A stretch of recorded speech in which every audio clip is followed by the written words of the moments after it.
رمضان مبارک کې چاته په خوب کې احترام وشي، مطلب دا چاته په خوب کې غسل بچا باندې وړي دته لمبا کولو څه طریقه ده، یا مطلب یو سړی داسې دی چې هغه د رمضان مبارک کې دته او د غرمیو د شو د سحر د شو ته احترام وشو په خوب کې، آیا دی و احترام سر روزه خرابي کنه خرابي؟ یو مسله دا ده چې په خوب کې چاته احترام وشي د سر روزه نه خرابيږي، روزه صحیح وي، روزه سر تر چې خود دومره البته د احترام په غسل ګرځو کې دومره تاخير نه دی کول پکاره چړنه چې پکې موږ قضا شي. نو رمضان مبارک خسته ورځ وي، خسته مهینه ده، نو په دې کې څومره سره صفایي کې وګورئ، څومره پاک وګرځي، څومره موږ داسو کې اجر په ډېر ملایويږي. چاته په خوب کې احترام وشي نو هغه له پکاره چې فورن غسل وکړي.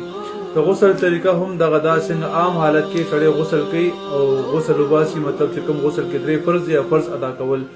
اول دا چې خله کې اوبه اچول، دومره اوبه اچول چې ډېر غړغړې پکې نه کې، مطلب دومره اوبه واچي خله سره خلنده شي. پوزه کې اوبه اچول دا نه چې پوزه کې په تیرې سره راګي اوبه الته لاړ شي، سر روزه خرابېږي. دومره اوبه واچي په پوزه سره خلنده شي نو دا کافي ده. بعضې خلک وایي نه د روزې په حالت کې به غسل نو باسي، خله پوزه کې اوبه نه چې کله روزې ماتې وکړي، روزې ماتې نه بس پته بیا خله کې اوبه شي، دا جایز نه دي. کوم منځونه کې هغه هم ستا منځونه نه کېږي، دغه نه کېږي. او بیا د ماښام مونځ بس خله کې پوزه کې اوبه اچولو ضرورت هم نشته.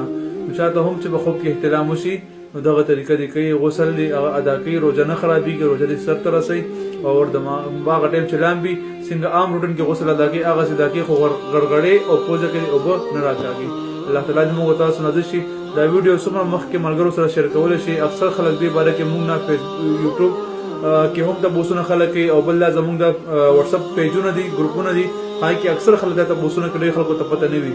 نو چا د څه قسم د رمضان مبارک کې څه قسم اشکالات وي، څه قسم سوال پیښیږي، تاسو بالکل خړاړه سوال کولی شئ، په یوټیوب کې هم کولی شئ، په فیسبوک کې هم کولی شئ، او دغه رنګه واتساپ نمبر موږ یوټیوب کې ورکړی، تاسو باندې باندې هم تاسو کوئ، تاسو جواب ملایوي. الله تعالی دې موږ تاسو نازل شي. السلام علیکم ورحمۃ اللہ وبرکاتہ.